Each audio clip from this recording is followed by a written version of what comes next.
का फाइनल नहीं हुआ है, लेकिन हम लोग भी आप जब भी सवाल पूछते हैं तो हम लोग ये सवाल हमें होता है। लेकिन एक वायरल हो गया आपका वीडियो जो है कि हमें 2 गो सीट दे दे, पूरा दिल्ली कमा के रख दो। 40% जो है खनिज देने वाला झारखंड, 40 मिनट की मीटिंग जो है सो दिल्ली में होगी, तो 2 सीट काहे के लिए मांग रहे हैं जब 8-10 सीट पर चुनाव लड़ना है आपको? देखिए, हमें लगता है कि हम लोग नए हैं और हवाई बात भी जनता के बीच कहना सही नहीं है। तो हम लोग भी अनुमान करते हैं कि भले 7-8 सीट में लड़ेंगे, लेकिन कम से कम 3-4 सीटों में हम लोग बेहतर करेंगे। और 2 सीट भी अगर जीत जाते हैं तो आधारित पर्व है, जो हमारी भाई बहन हैं उनको अपने कर्म के प्रति भविष्य में होने वाली जो गतिविधियाँ होंगी उनको जानकारी देने वाला पर्व है। तो कुल मिलाकर देखिए, संसार को आगे बढ़ाने के लिए 2 चीज़ों की आवश्यकता होती है, एक भोजन की और दूसरा सृजन की। सृजन यानी एक नारी का माँ बनना, गर्भधारण करना। तो ये पर्व दोनों पर आधारित है। भोजन का मतलब है भोजन उत्पन्न होता है बीजों से, इसमें देखिएगा 8-9 प्रकार के बीजों का माने उपयोग किया जाता है कर्म पर्व के दरमियान। तो इसका मतलब बीज यानी बीज का संबंध भोजन से, वनस्पति से, जीव जगत से, मैंने वनस्पति जगत से, और सृजन का मतलब जीव जगत से, इंसान से, मनुष्य से। आज हमारे पास मान के चलिए मकान है, आज हमारे पास कपड़ा है, आज हमारे पास महल है, आज हमारे पास 4 चक्का है, लेकिन आदिकाल में इंसान के पास भोजन और सृजन तो ही कार्य मानव के द्वारा संपादित होते थे। ये कर्म पर्व उन दोनों को भी बेहतर बखूबी बताता है। और ये कृषि, चूँकि कृषि का जो फसल होता है इसी वक्त उसके गर्भधारण का मैंने चांसेस है। बड़ा रूप देख रहे हैं जब से आंदोलन से निकल कर आई, तो कर्मा को जो पूजा है, कर्म पूजा, वो धूमधाम से मनाया जा रहा है। उससे पहले थोड़ा सा फीका फीका जैसा लगा। देखिए, उस समय क्या था कि हम लोग झारखंड के लोग बहुत सरल स्वभाव के भोले भाले लोग होते हैं। हम लोग दूसरों को स्वीकार कर लेते हैं और अपनी चीज़ों को भूल जाते हैं। और जी हाँ, आज देखिए बाजार में जितने भी बहुत सारे पर्व होते हैं, बहुत सारे यूपी, महाराष्ट्र, गुजरात से आए हुए लोग अपने पर्वों को धूमधाम से करते हैं और बखूबी झारखंड लोग तो सहयोग भी करते हैं, चंदा भी देते हैं। जब झारखंड की बारी आती है तो ये लोग गाँव में दुबक जाते हैं, यानी हमारे पर्व त्यौहार की महत्ता के बारे में जान नहीं पाते। इसलिए हमारा उद्देश्य यही है कि झारखंड का निर्माण कहीं ना कहीं उसमें संस्कृति भी आधार था, विशिष्ट भौगोलिक सीमा आधार थी, रहन सहन आधार था। इसलिए हम लोग ये पूरे राज्य पटल पर इस बात को दर्शाना चाहते हैं। कर्म पर्व एक ऐसा पर्व है जिसमें प्रकृति संस्कृति का एक समावेश है और उसके बाद झारखंड की जो संस्कृति है उसकी आधार को रखता है। इसलिए हम लोग लगातार प्रयास करें, झारखंड की जो आइडेंटिटी है उसे जीवंत रखना है, तो कल्चरल आइडेंटिटी को भी एस्टेब्लिश करना होगा। कुर्मी समाज जो है आंदोलन कर रही है और विशेष रूप से बंगाल, उड़ीसा और झारखंड में जो है अच्छी आबादी है, लेकिन झारखंड में कुर्मी समाज 22% की आबादी भी जो है झारखंड में। कुर्मी समाज का जो मांग है कि आदिवासी दर्जा इन्हें मिले, टाइगर जयराम महतो का इस पर क्या नजरिया और क्या समर्थन करते हैं कुर्मी समाज के इस आंदोलन को आदिवासी समाज में? देखिए, मैंने शुरू से कहा कि भारत एक संवैधानिक देश है और संविधान सबको अपनी मांगों को रखने का अधिकार देता है। उसी के अनुसरण करते हुए कुर्मी कबीला आज अपने अधिकार जो कई वर्षों से मेरा मानना है आपने उसको पारित करना है। और मुझे लगता है आपकी हाँ अनुमान हम लोग बीच में आपको 2 मिनट में गलत तरीके से ना मैंने हर जगह वो दिखते हैं, लेकिन झारखंड की जो सबसे बड़ी एकल आबादी वो कहीं नहीं दिखती। ना न्यायपालिका में दिखती है, ना कार्यपालिका में दिखती है, ना विधायिका में दिखती है, में दिखती, कहीं नहीं दिखती। क्यों? न सदियों से बहुत प्लानिंग के साथ इसको नष्ट किया गया।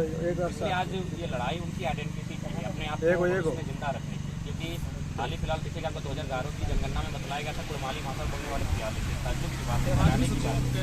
8वीं सब्जी की मांग कर रहे, लेकिन 43 दर्शाया गया है। तो कितना ताज्जुब और हैरानी की बात है कि जिस कौम की आबादी 2 करोड़ 2.5 करोड़ है उसकी मातृभाषा मात्र 43, यानी क्या साजिश, बहुत टेक्निकली साजिश हो रहा है। इसलिए हमने कहा कि इसमें समर्थन है। उसके बाद चूँकि हमारे समाज के बारे में जो हमारी पहचान है, वर्षों पुरानी आदिम पहचान है, तो हमारे समाज के जो धरोहर हैं, हमारे जो अगवा हैं, वो बेहतर आंदोलन को लीड कर रहे हैं। लेकिन जो पार्टी से जुड़े हुए नेता हैं वो मुखर होकर के नहीं कर पा रहे हैं, शायद कहीं लगता है कि जातिवाद जैसा मैं मानता हूँ केवल पुण्यों के साथ भी घटना घटती है। आज अगर आप देखते तो पीएन सिंह जी हैं तो मैंने जो समाज का सभा वहाँ जाते हैं, पन्ना गुप्ता बाकायदा करते हैं, साहब ने भी बड़े गर्व से हम ये अपना गर्वित्व की बात करते हैं तो फिर जातिवाद सबका अपना अपना समाज है, इस आइडेंटिटी को हम नकार नहीं सकते हैं। अगर कोई व्यक्ति राजनीतिक अगर अपने सामाजिक गतिविधियों में भी संलग्न है तो उसे जातिवाद का आरोप नहीं मिलना चाहिए।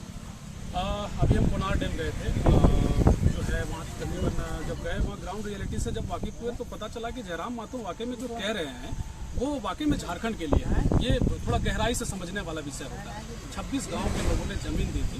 1948 में नेहरू जी ने कहा था कि भैया 10 किलोमीटर के आसपास के लोगों को नौकरी छोड़ा बिजली पानी मुफ्त दिया जाएगा। अब कुनार डैम का जो पानी है उधर बोकारो थर्मल में आपका जो भारत फैक्ट्री है वहाँ भी जो है बिजली सप्लाई के लिए भेजा जाता है। अभी वहीं जाके महसूस करके आए। तो आपको लगता है कि जो विस्थापितों को लेकर के आप लगातार आवाज़ उठाते आए हैं, झारखंड के लोग समझ पाएंगे? क्योंकि 1948 से पहले और बाद की परिस्थितियों में कभी भी लोग जाग नहीं पाए। देखिए सही बात है। एक्चुअली ये था कि हमारे पास प्लेटफॉर्म नहीं था। जैसे मान के चलिए विकास अभी आप जो हमारी बयान को ले रहे हैं, एक प्लेटफॉर्म, उसमें इतना बड़ा प्लेटफॉर्म नहीं था। दूसरी बात, जो झारखंड की आवाज़ है, विस्थापित की आवाज़ कोई मौका नहीं मिला। और देखते करते हैं आज सेंट्रल पत्रकारिता का क्या हाल है, आप देख सकते हैं। तो सेंट्रल पत्रकारिता ने कभी झारखंड को सपोर्ट नहीं किया। इसलिए हमारे पास आज जिस प्रकार हमारे सोशल मीडिया, डिजिटल मीडिया, अन्य मीडिया के स्रोत है, जिस प्रकार हम इनको सपोर्ट कर रहे हैं, उस समय नहीं था।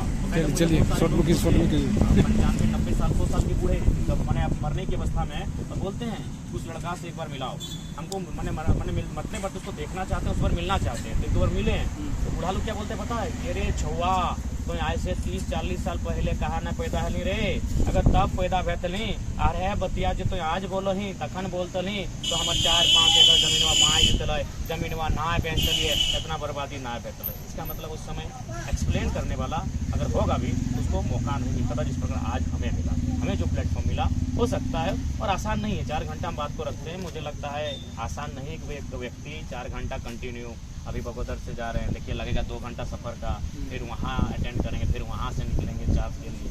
तो कहीं ना कहीं शब्दों की जो शक्ति है, कहीं जो हमें मुझे लगता है कोई एक अदृश्य शक्ति मेरा सपोर्ट कर रही है।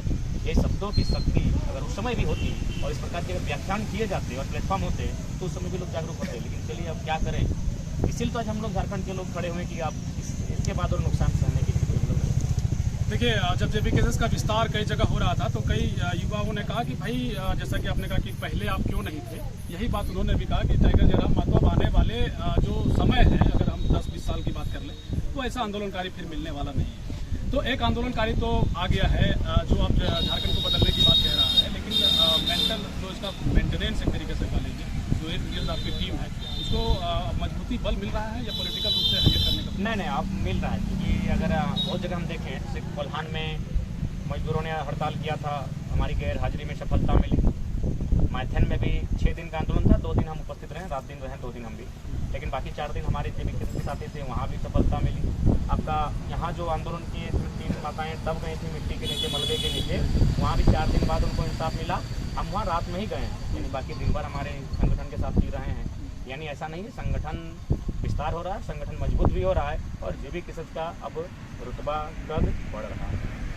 कोडरमा से कई लोगों ने पूछा मनोज यादव फाइनल हो गए हैं वहाँ से चुनाव? नहीं, देखिए ऐसा नहीं अभी, लेकिन कह सकते हैं बेहतर व्यक्ति हैं, बेहतर कार्य किया है मनोज दा ने, उनका सदैव सम्मान है, आंदोलनकारी हैं। लेकिन अभी तक कोई किसी का फाइनल नहीं हुआ है, मेरा खुद का फाइनल नहीं हुआ है। लेकिन हम लोग भी आप जब भी सवाल पूछते हैं तो हम लोग ये सवाल हमेशा होता है। लेकिन एक वायरल हो गया आपका वीडियो जो है कि हमें 2 सीट दे दे, पूरा दिल्ली कमा के रख दो। 40% जो है खनिज देने वाला झारखंड, 40 मिनट की मीटिंग जो है सो दिल्ली में होगी। तो 2 सीट काहे के लिए मांग रहे हैं जब 8-10 सीट पर चुनाव लड़ना है आपको? देखिए, हमें लगता है कि हम लोग नए हैं और हवाई बात भी जनता के बीच कहना सही नहीं है। तो हम लोग भी अनुमान करते हैं कि भले 7-8 सीट में लड़ेंगे, लेकिन कम से कम 3-4 सीटों में हम लोग बेहतर करेंगे। और 2 सीट भी अगर जीत जाते हैं तो सही बात है। 40% खनिज देने वाला झारखंड 40 मिनट की टेबल टॉक करवाएगा झारखंड के मुद्दों पर, झारखंड के विस्थापन, भूमि अधिग्रहण, माने जितने भी मुद्दे हैं उन पर केंद्र को टेबल टॉक करवाएगा। चलिए, सवालों का फहरिस्त बहुत लंबा है, बारिश भी होने वाली है, कार्यक्रम से निकले हैं और जगह इनको जाना है। बहुत शुक्रिया समय देने के लिए जयराम दा, मिलते रहेंगे, इसको मिलेंगे और बिल्कुल आपका सादर आमंत्रित है। आप एक अतिथि के तौर पर भी कभी आइए, हम उम्मीद करते हैं पत्रकारिता से तो आपका हमारा संबंध है, लेकिन अतिथि के तौर पर आइए, आपका स्वागत है। और भविष्य में आप अपनी अर्धांगिनी के साथ आइए, हम यही काम करते हैं। हम भी चाहते हैं कि आपका